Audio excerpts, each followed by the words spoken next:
Atos capítulo 4, a partir do versículo de número 23. Lembrem comigo de todo o contexto que vem sendo trabalhado por nós desde o capítulo 3. O que foi que aconteceu no capítulo 3? Pedro e João, subindo ao templo, encontraram um homem paralítico que tinha mais de 40 anos de idade, paralítico de nascença. Aquele homem esmolava ali todos os dias, ele pedia esmolas, dependia da caridade das pessoas, e ele então se deparou com dois apóstolos. E ele fez o que sempre fazia, ele pediu uma esmola, e então Pedro e João responderam: a gente não tem prata nem ouro, mas o que nós temos nós vamos dar para você. Em nome de Jesus, levanta-te, toma teu leito e anda. E imediatamente aquele homem passou a andar. A partir dali, então, nós começamos a perceber o registro do que acontece também, e eu já falei isso para os irmãos, quando nós testemunhamos o Evangelho da graça de Jesus. Não somente a adesão, não somente a boa reação, mas também a reação negativa, a reação de rebelião contra Deus, de não aceitação da mensagem, do que aconteceu. E aí nós vamos ver que, por conta disso, João e Pedro, eles são presos para um julgamento no outro dia perante a Suprema Corte de Israel, Suprema Corte dos Judeus.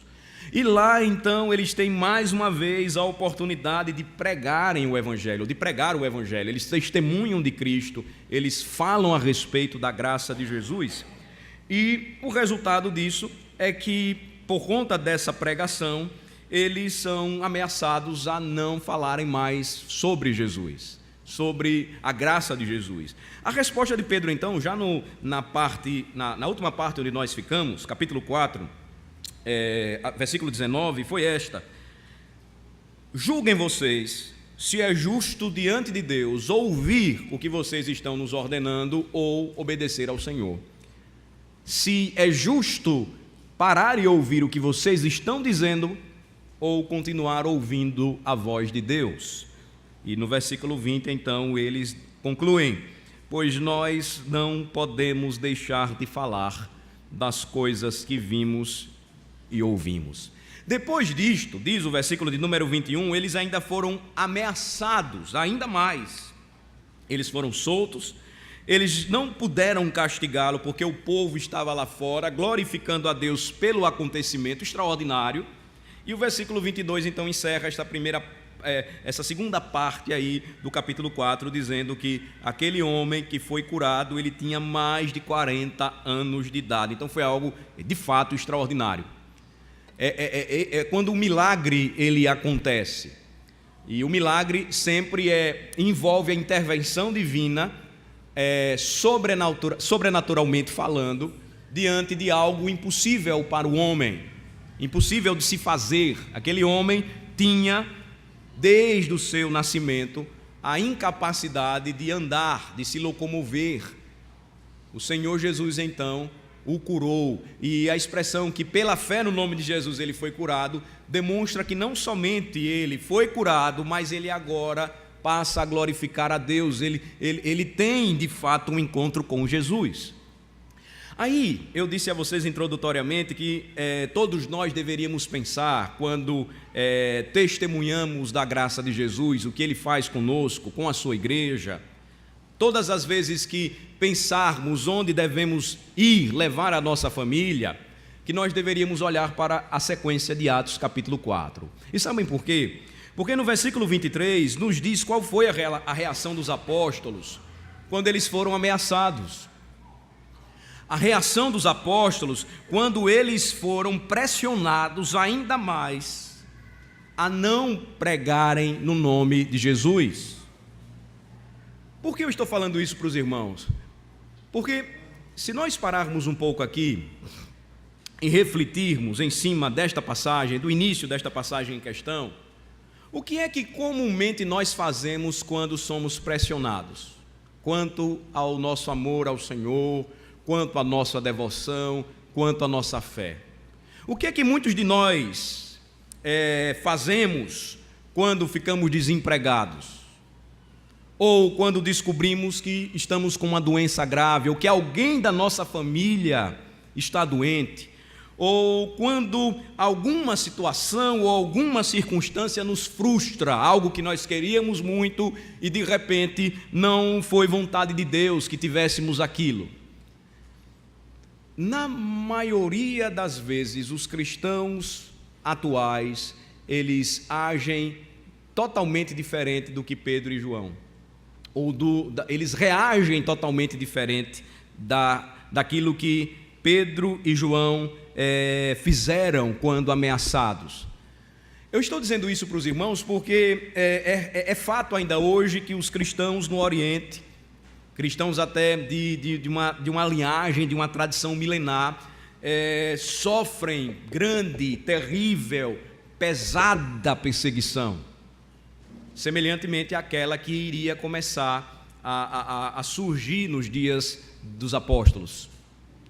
E se nós olharmos para a nossa vida no Ocidente, muito confortável, por sinal, uma conquista antiga da influência judaico-cristã na elaboração das leis, no estabelecimento dos países, nós não sofremos a mesma pressão e a mesma perseguição que os orientais, onde, por exemplo, em alguns países, em sua carteira de habilitação ou em sua carteira de identidade, precisa estar destacada a religião que este cidadão professa.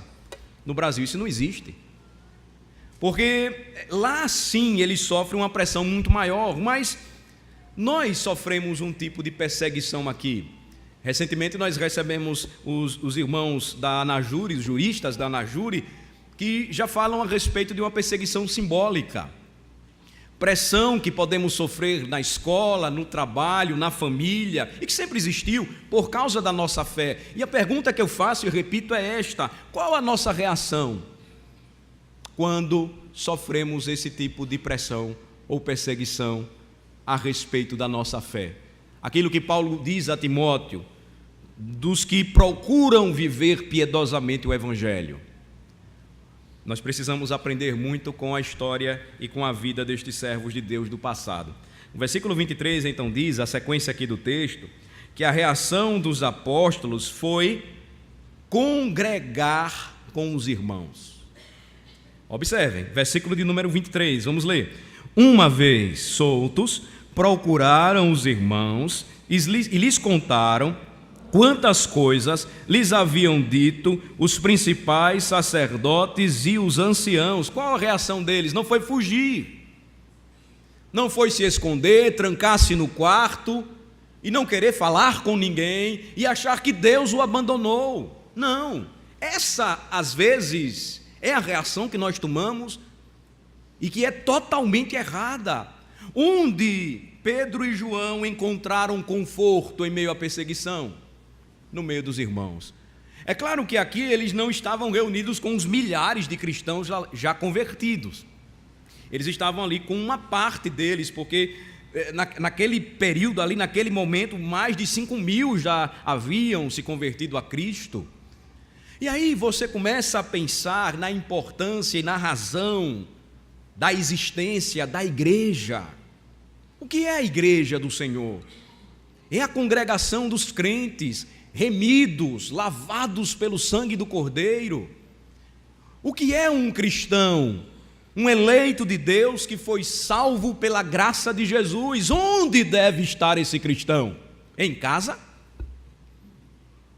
Ele deve congregar, ele deve estar com os irmãos e ele deve fazer parte de forma efetiva, vivencial, da família da fé. Olhem que a reação deles foi contar aos irmãos o que havia acontecido. A igreja de Cristo, portanto, é o lugar de refúgio para todo crente. É o lugar onde o crente deve procurar o auxílio do Senhor no fortalecimento da fé e da comunhão com os irmãos. Por essa razão, o escritor aos Hebreus, ele exortou os crentes do seu tempo a não deixarem de congregar. Por quê? Porque é meio de graça dado por Jesus para a sua igreja a comunhão dos santos. Então, toda vez que vocês me ouvem falar, irmãos, participem das reuniões da igreja, irmãos, não deixem de se inscrever nos acampamentos da igreja, eu sempre testemunho isso quando vejo, por exemplo, a terceira idade da nossa igreja voltar de um acampamento.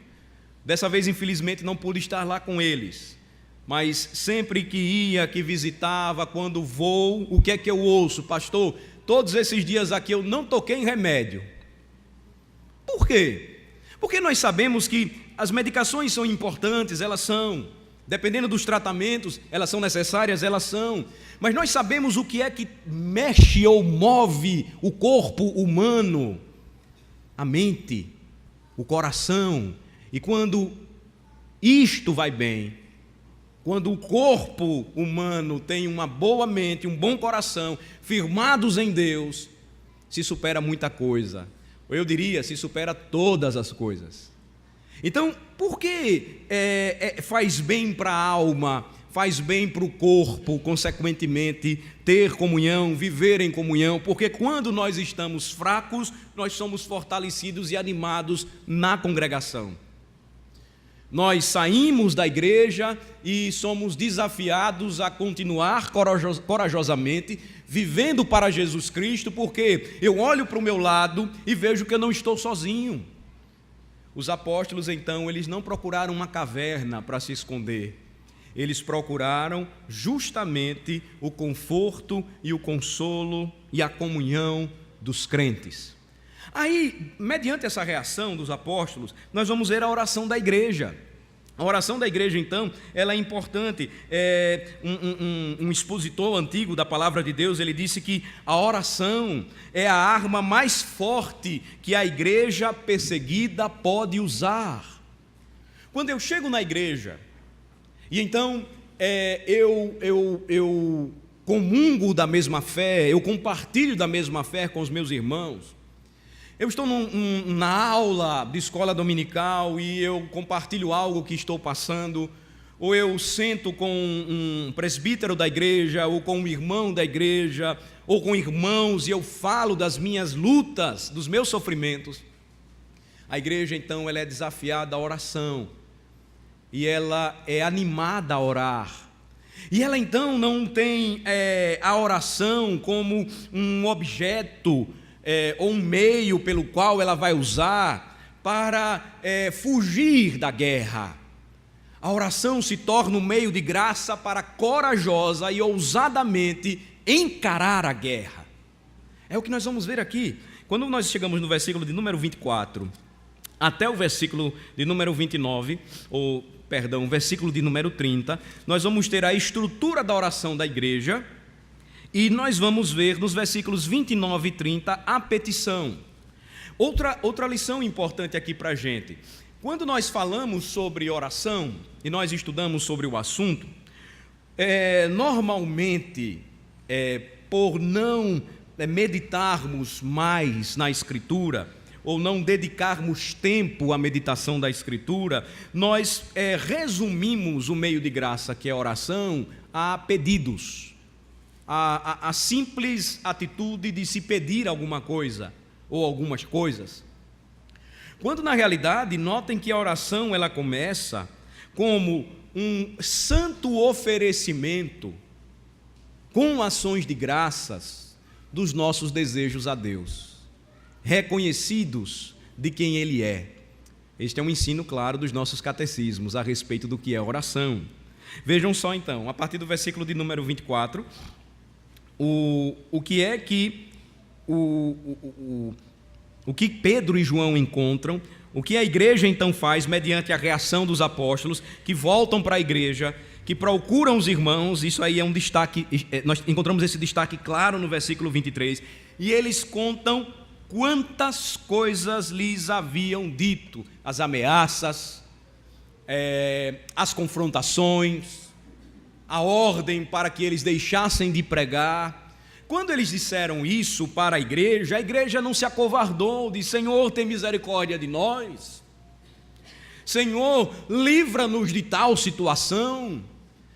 Longe de nós, Senhor, passarmos por tamanha provação. Não, a oração daqueles irmãos começa com o reconhecimento de quem Deus é. É assim que todos nós devemos fazer as nossas orações. Então, vamos ler o versículo 24. Como é que começa essa oração? Vamos lá. Ouvindo isto, unânimes levantaram a voz a Deus e disseram: Tu, soberano Senhor, que fizeste o céu, a terra, o mar e tudo o que neles há. Lembram quando eu falei para vocês que quando alguém conhece o Evangelho, antes dele começar a ler o Evangelho de João, ele precisava ler os 11 primeiros capítulos do livro de Gênesis, somando-se à leitura do Evangelho de João? Por quê? Porque olhem onde sempre nós vamos ao lermos as orações dos antigos cristãos, registradas na Bíblia ou registradas na história. Olhe para onde estas orações vão nos levar. Olhem para onde estas orações nos encaminham. Quando eles ouviram o que os apóstolos disseram, eles levantaram a voz a Deus em oração, em clamor, unânimes. Aqui, entendam, a oração unânime, a linguagem na língua grega, não é que todo mundo começou a orar ao mesmo tempo e ninguém vai entender nada. Antigamente, os congressos de evangelização da nossa igreja, e eles trouxeram um grande mal para a nossa igreja quanto à disseminação equivocada da pregação do evangelho, do ser igreja, do ser fervoroso ou piedoso. Em determinados momentos de oração eu participei pelo menos de um, e eu não quis participar mais, porque chegava em determinado momento, dizia-se assim: vamos agora fazer um clamor. Meu irmão, pense numa loucura. Um começava a orar, o outro daqui a pouco era uma Babel, ninguém entendia nada. Levantar unânime a oração aqui é aquela oração quando você chama alguém para orar na igreja, ou o ministro dos sacramentos e da palavra, o pastor da igreja, ele ora e a igreja unanimemente está com ele, porque o que se ora é aquilo que se crê. O levantar a voz é toda a congregação dizendo amém. É o que acontece aqui. Não é que eles começaram a falar todos ao mesmo tempo e ninguém entendia nada. É importante dizer isso. O movimento pentecostal gosta de pegar essa passagem para dizer: está vendo? Todo mundo orava ao mesmo tempo. Se todos orássemos ao mesmo tempo, nós não íamos entender nada. Inclusive, a nossa confissão de fé diz que se a oração for em voz alta, ela precisa ser numa linguagem falada, compreensível. Que a oração é o falar reverente do crente com Deus. O que acontece então? Vocês leram comigo o versículo 23. Quando eles ouviram o testemunho dos apóstolos, unanimemente levantaram a voz a Deus e disseram: olha como eles começaram a oração: Tu, soberano Senhor. Esta expressão aqui, diferentemente das outras no livro de Atos dos Apóstolos, que faz referência a Deus como Senhor, ela ocorre de uma forma diferente, é um destaque diferente. A nossa tradução até reforça e coloca soberano Senhor.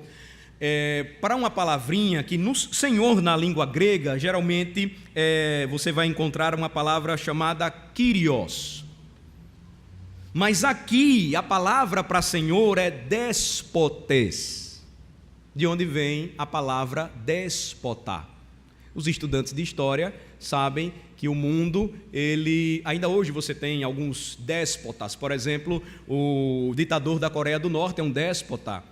Os Castro em Cuba agem como déspotas, embora digam que Cuba é uma democracia. Existe um despotismo. Ou seja, se você não seguir à risca ali a regra, você cai nas mãos do déspota. Então, na língua grega, déspota não era visto de uma forma negativa como hoje se vê, ou como vocês aprenderam nos livros de história. O déspota aqui aponta para quem Deus é, e por isso que nós devemos orar somente para Ele. Déspota na língua grega, no grego antigo, significava aquele que tem o mundo em suas mãos. aquele que governa todas as coisas, aquele que opera tanto o seu querer como o seu realizar segundo o beneplácito de sua vontade. A oração então dos crentes deve ser a mesma oração hoje dos crentes. Então, irmãos, nós precisamos exercitar bastante o conhecimento de Deus a partir do conhecimento da palavra e entender que as nossas orações, por mais simples que sejam, precisam começar assim, e nós precisamos ensinar os nossos filhos também a orar assim. Um bom início é você começar a ensiná-lo, à medida em que ele cresce, a trocar Papai do céu por Senhor Deus. Senhor Deus. Essa é a expressão que aponta para o soberano Senhor. E por que ele é soberano Senhor? Porque ele fez o céu e a terra, o mar e tudo que neles há. A oração nos remete para Gênesis capítulo 1. No princípio, Deus criou. E aí ele vai mostrar, com conhecimento da palavra, o desenrolar da revelação, citando o Salmo 2. Ele vai pegar então, versículos 25 e 26. Ouvindo isto, unânimes, levantaram a voz a Deus e disseram: Tu, soberano Senhor, que fizeste o céu e a terra, o mar e tudo que neles há. Versículos 25 e 26, leiam comigo. Que disseste por intermédio do Espírito Santo, por boca de Davi, nosso pai, teu servo, porque se enfureceram os gentios e os povos imaginaram coisas vãs. Levantaram-se os reis da terra e as autoridades ajuntaram-se a uma contra o Senhor e contra o seu ungido. Se você tomar lá o Salmo 2 e você pegar a maioria dos comentários, pelo menos disponíveis em língua portuguesa, os estudiosos do Antigo Testamento dirão: olha, nós não sabemos quem escreveu o Salmo 2, porque não temos o título quanto à autoria do Salmo 2. Ora, bolas! Isso é uma regra de interpretação bíblica básica. Os textos mais difíceis são explicados pelos textos mais fáceis. Atos 4 está nos dizendo quem escreveu o Salmo 2, ponto final. Quem escreveu o Salmo 2? O rei Davi. O rei Davi falava a respeito de si mesmo? Não. Alguns dizem que Davi, ou o Salmo, falava a respeito dele. Salmo 2 vai nos dizer que nenhum rei de Israel, por mais poderoso que tenha sido, alcançou os limites do reino descrito no Salmo 2 por aquele rei. E aí Atos 4 vem e nos responde quem é o rei do Salmo 2. Ó Senhor soberano, que fizeste o céu, a terra, o mar e tudo o que neles há, que disseste por intermédio do Espírito Santo, por boca de Davi, nosso pai, teu servo, porque se enfurecem os gentios e os povos imaginaram coisas vãs. Eles oram confiados no poder do grande déspota do universo, o Senhor Deus. E eles citam o Salmo 2 em sua oração. Logo, as orações dos crentes precisam ser recheadas do grande e poderoso mel, do grande e poderoso, dos poderosos favos da palavra, onde nós encontramos então verdadeiro sabor para as nossas orações, onde verdadeiramente nós encontramos as promessas descritas no Salmo 119, como lemos hoje, para as nossas orações. Eles confiam que Deus é o soberano Senhor de toda a terra, e eles citam o Salmo 2, que descreve a inútil rebelião dos reinos e dos reis contra aquele que governa todas as coisas. Porque se enfurecem os gentios, e os povos imaginaram coisas vãs. Levantaram-se os reis da terra e as autoridades ajuntaram-se a uma contra o Senhor e contra o seu ungido. Aquele salmo apontava para o que o rei experimentaria. Nós sabemos disso porque nesta mesma oração nós encontramos o entendimento da revelação bíblica, versículo 27, porque verdadeiramente se ajuntaram nesta cidade contra o teu santo servo Jesus, ao qual ungiste Herodes e Pôncio Pilatos, com os gentios e gente de Israel, para fazerem tudo o que a tua mão e o teu propósito predeterminaram. O Senhor soberano do universo, Criador do céu, da terra, do mar e de tudo o que neles há, é o Senhor do Gólgota, é o Senhor do Calvário. O mesmo Deus que criou o mundo do nada, entregou o seu Filho na cruz por seu povo e triunfou na cruz por seu Cristo, para encher a sua igreja de coragem, confiança, vitória em meio à pregação do Evangelho. E eis a razão por que aqueles irmãos oraram deste modo.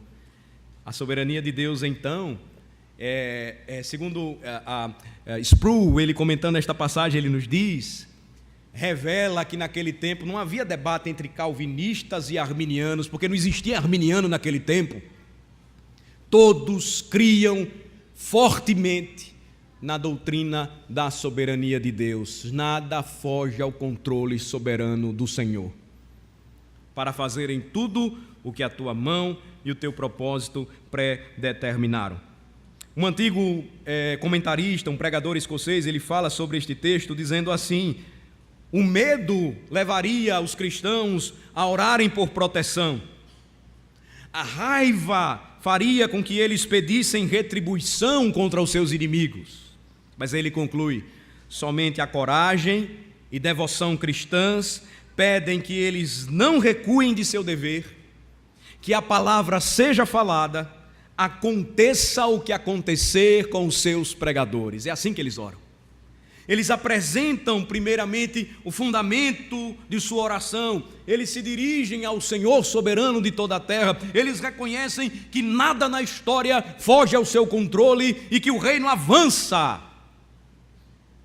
E aí então, o que é que eles falam quanto às suas petições? Versículos 29 e 30. Eles não pedem para que o Senhor livrasse os apóstolos daquela situação, que tornasse a pregação do Evangelho mais leve, os corações mais amolecidos, que tudo fosse mais fácil, o que seria uma contradição ao Cristo que nos ensinou que no mundo nós passaríamos por aflições. Não. O que eles pedem? Com base neste conteúdo profundo e bíblico de suas orações. Versículos 29 e 30. Vamos ler? Agora, Senhor, olha para as suas ameaças e concede aos teus servos que anunciem com toda a intrepidez a tua palavra, enquanto estendes a mão para fazer curas, sinais e prodígios por intermédio do nome do teu santo servo Jesus. O que eles pedem agora, Senhor? Olha para as suas ameaças e concede aos teus servos que não recuem, mas avancem. Interessante isso, né?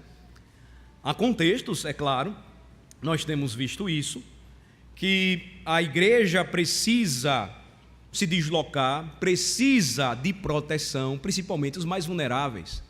Ora, a igreja brasileira precisa abrir os seus olhos quanto a esta realidade.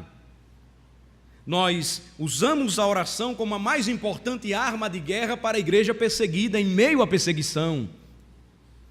Mas nós não podemos deixar que crianças morram em meio à perseguição, pequenas servas de Cristo, quando nós podemos fazer alguma coisa. A oração, então, aqui dos discípulos é para que o Senhor concedesse primeiramente intrepidez para os seus servos pregadores da palavra. E a minha pergunta é esta: nós temos orado por este motivo? Tem sido objeto de nossas orações que o Senhor conceda ousadia, o que significa aqui intrepidez, para os pregadores do nosso tempo? De que não tenham medo de anunciar e proclamar a verdade, de enfrentar a oposição, de não temer aos homens, mas anunciar o santo evangelho da graça de Jesus, porque é o único que tem poder para salvar? Esta foi a oração daqueles crentes. Este foi o conteúdo de suas petições. Eles não estavam ali preocupados de que aqueles irmãos, de fato, enfrentariam ainda maior e mais forte oposição. Jesus já havia dito que estas coisas elas iriam acontecer.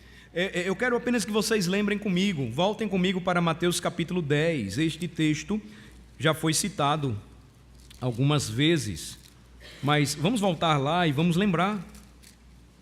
Não custa lembrar aquilo que Cristo nos ensinou. Ele disse, Mateus capítulo 10, a partir do versículo 16, ele estava falando sobre o que aconteceria com os seus discípulos.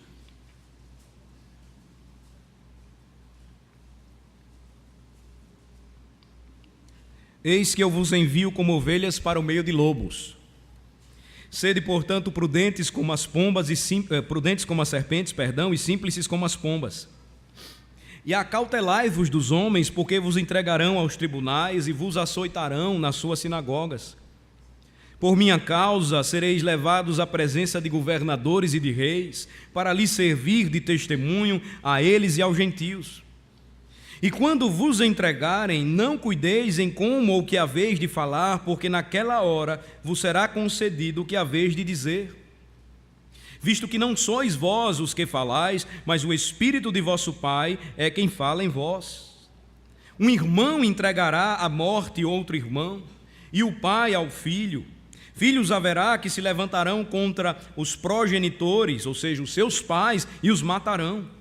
Sereis odiados de todos por causa do meu nome. Aquele, porém, que perseverar até o fim, esse será salvo. Quando, porém, vos perseguirem numa cidade, fugi para outra. Porque em verdade vos digo que não acabareis de percorrer as cidades de Israel até que venha o Filho do Homem. Aqui há uma explicação importante. Jesus estava falando num sentido mais próximo a respeito desta profecia do que iria acontecer com Jerusalém, anos 70, com a queda de seus muros e a destruição de seu templo.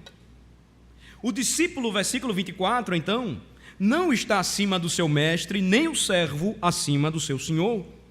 Basta ao discípulo ser como o seu mestre e ao servo como o seu senhor. Se chamaram Beelzebu aos donos da casa, quanto mais aos seus domésticos. Portanto, não os temais, pois nada é encoberto que não venha a ser revelado, nem oculto que não venha a ser conhecido. O que vos digo às escuras, dizei-o à plena luz. O que se vos diz ao ouvido, proclamai-o dos eirados, ou seja, dos telhados, dos lugares mais altos. Não temais os que matam o corpo e não podem matar a alma. Temei antes aquele que pode fazer perecer no inferno tanto a alma como um corpo. Não se vendem 2 pardais por um asse, e nenhum deles cairá em terra sem o consentimento de vosso Pai. E quanto a vós outros, até os cabelos todos da cabeça estão contados. Não temais, pois. Bem mais valeis vós do que muitos pardais. Portanto, todo aquele que me confessar diante dos homens, também eu o confessarei diante de meu Pai que está nos céus. Mas aquele que me negar diante dos homens, também eu o negarei diante de meu Pai que está nos céus. Jesus Cristo, então, disse estas verdades aos seus discípulos. Estas verdades chegaram até nós e ainda hoje nós somos desafiados a reagirmos como os apóstolos reagiram em meio à perseguição por causa da sua fé, a orarmos como os discípulos oraram, por coragem e intrepidez para pregar o Evangelho. Eu pergunto, quantas vezes nós temos orado assim por nossos pregadores, por nossos filhos, por nossos irmãos? Nós precisamos, irmãos, então entender que congregar ou ter comunhão como um meio de graça, orar como um meio de graça dado por Jesus, prepara o crente constantemente para esta batalha. Jesus então conclui dizendo: não penseis, versículo 34, que vim trazer paz à terra. Não vim trazer paz, mas espada. Uma das afirmações mais controversas do Cristo, que disse: deixo-vos a paz, a minha paz vos dou, mas ele concluiu: eu não dou esta paz a vocês como o mundo a dá. O que é que o mundo hoje diz a respeito da paz? Não podemos contrariar a vontade, o desejo, as práticas dos outros. Não devemos falar algo ofensivo para o nosso próximo. Essa é a paz que o mundo busca. Não é a paz que Cristo nos manda anunciar. A paz que Ele nos manda pregar é aquela que afirma que só há paz para o homem em Jesus. Que só há paz para o mundo se os homens curvarem os seus joelhos diante do soberano Deus, Criador dos céus e da terra, que ri das nações que se rebelam contra Ele. O que o mundo chama de paz, não se engane, jamais se coadunará, se harmonizará com o que Cristo falou. Por isso ele disse: olha, não pensem que vim trazer paz à terra. Eu vim trazer espada. Por que razão? Versículo 35. Pois vim causar divisão entre o homem e seu pai, entre a filha e sua mãe, e entre a nora e sua sogra. Assim os inimigos do homem serão os da sua própria casa. O que Cristo quis dizer com isso? Que a partir do momento em que você converter o seu coração, ou se converter a Cristo, for transformado por Ele, não esperem mais que aquela paz anteriormente existente, ela agora vai valer ou prevalecer. Haverá guerra, batalha pela verdade, disputa pelos corações, Satanás querendo novamente aquilo que ele perdeu, e Cristo então afirmando através do testemunho dos seus filhos que Ele é o Rei. Isso traz divisão, não há como negarmos isso. E aí Jesus então diz: quem ama seu pai ou sua mãe mais do que a mim, não é digno de mim. Quem ama seu filho ou sua filha mais do que a mim, não é digno de mim. Vejam, a batalha pelo coração. O coração pertence ao Senhor, não pode pertencer a outro. E quem não toma a sua cruz e vem após mim, não é digno de mim. E ele então afirma: quem acha a sua vida, perdê-la. Quem todavia perde a vida por minha causa, achá-la. Porque aqueles discípulos oraram com tamanha fé e convicção. Fizeram isto baseados na verdade, que era o fundamento daquilo em que eles criam. A Escritura, então, irmãos, precisa se tornar algo experimental para o crente, para a vida do crente. Cristo precisa ser experimental, o Senhor da nossa vida, que domina todas as áreas do homem, das suas estruturas, precisa ser experimental à medida em que nós vivemos para Ele e estamos dispostos a morrer por Ele. Foi com base nisso que aqueles cristãos oraram com tamanha convicção. Eles não pediram: Senhor, livra Pedro e João e os demais apóstolos da morte. Não. Agora, Senhor, concede aos teus servos que anunciem com toda a intrepidez a tua palavra, enquanto estendes a mão para fazer curas, sinais e prodígios por intermédio do nome do teu servo Jesus. Nós sabemos esta não seria uma constante na vida da igreja, mas em movimentos e momentos específicos, a confirmação do alto de que aqueles homens estavam falando em nome do Senhor de toda a terra. Tomem Moisés, tomem Elias, tomem Eliseu, o próprio Senhor Jesus Cristo e agora os apóstolos, realizando curas, sinais e prodígios pelo poder do nome de Jesus. Vamos voltar para Atos e vamos concluir. O que chegamos então, a conclusão é: mediante a oração da igreja, o Senhor então responde aos seus filhos. Versículo 31, vamos ler?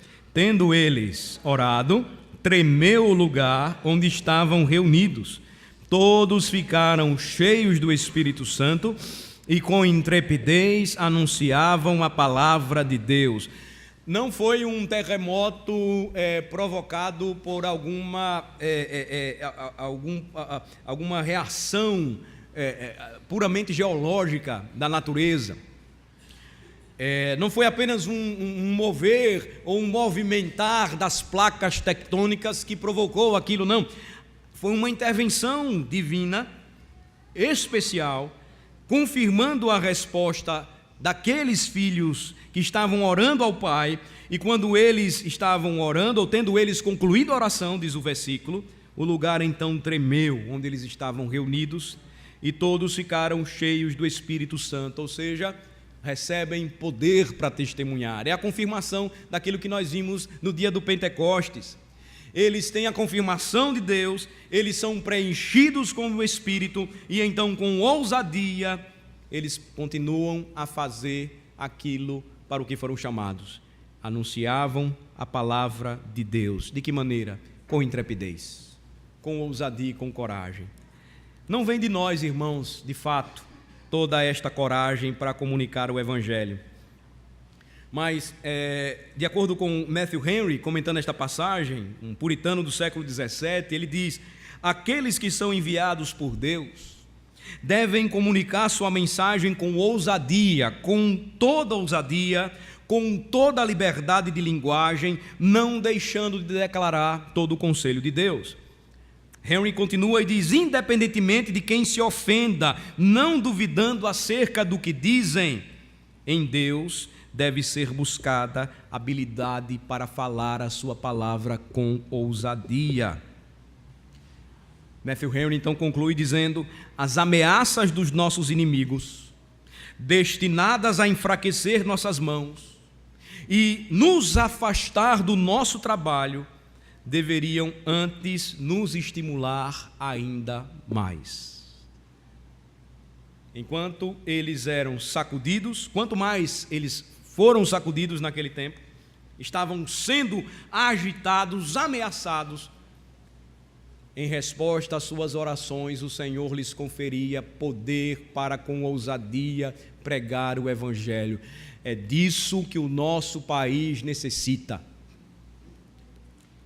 É disto que nós necessitamos nos dias de hoje, que Deus levante jovens que estejam plenamente convictos de que o Senhor lhes confiou a mensagem para proclamar a Cristo e somente a Cristo com ousadia. Chega do que nós estamos ouvindo nas rádios e nas televisões do nosso país. Chega dessa mistura nojenta e imunda de pastores com política, de políticos com pastores. Chega! O Brasil necessita e a igreja precisa orar com ousadia para que o Senhor levante homens que preguem a Cristo e este crucificado, sem firulas, sem gracinhas, sem palhaçadas, mas a verdade que diz: Ele é o Senhor de toda a terra. É disto que precisamos. Não depositar a nossa confiança em políticos, não depositar a nossa confiança em governos, mas confiar que o Senhor vai transformar o nosso país. Quando, em resposta à fervorosa oração de seu povo, a igreja que congrega, que tem como prioridade congregar e se ajuntar para clamar ao Senhor, que Ele levante jovens que ousadamente preguem o Evangelho, nós comecemos a perceber as verdadeiras transformações que a nossa cidade precisa, que o nosso estado necessita, que o nosso amado Brasil tanto espera. Aquilo que aconteceu no dia de Pentecostes, ainda hoje pode acontecer. É o mesmo Deus e o mesmo Cristo. É a mesma mensagem que não muda. São os mesmos homens fracos e pecadores que o Senhor toma, trabalha, transforma e usa é disso que de fato Atos 4, do versículo 23 ao 31, trabalha e nos ensina hoje, para nós, igreja.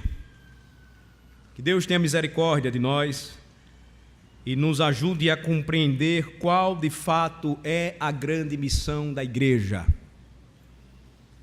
e de como é sério o trabalho de orar por estes objetivos, reconhecidos de quem é o Senhor. Ele não é o gênio da lâmpada para quem nós ficamos pedindo coisas tão pequenas, mas Ele é o Senhor que governa toda a terra e que nos convoca a fazer da oração esta poderosa arma que sustenta a igreja em meio à perseguição e a fortalece, despertando pregadores fiéis a Jesus. Vamos orar. Senhor, abençoa-nos e ajuda-nos a entender tudo o que ouvimos hoje. Aplica, Senhor, a Tua palavra ao nosso coração, pois sem Ti nada podemos fazer. E que, quando nos depararmos com as horas mais difíceis, os momentos mais obscuros, turbados da nossa vida, que entendamos qual o primeiro lugar que devemos buscar: a casa do Senhor. Não confiar em carros ou cavalos, não confiar em governos ou homens, mas depositar toda a nossa fé e amor somente no Senhor. Que assim como cantamos, estejamos prontos a consagrar a nossa vida e a dos nossos filhos para o Teu serviço, pela glória de Cristo e pela salvação da nossa nação. Tem misericórdia, Senhor, de nós e ajuda-nos a orarmos com tamanha fé e convicção, sabendo que sim, o Senhor responde às nossas orações e abençoa a sua igreja, à medida em que ela se congrega, à medida em que ela está unida e junta na mesma fé, no mesmo propósito e amor, e canta e afirma que Ele reina para todo sempre, à medida em que ouve e espalha pela pregação a boa semente do Evangelho da graça de Jesus. Nós oramos assim, no nome dEle. Amém.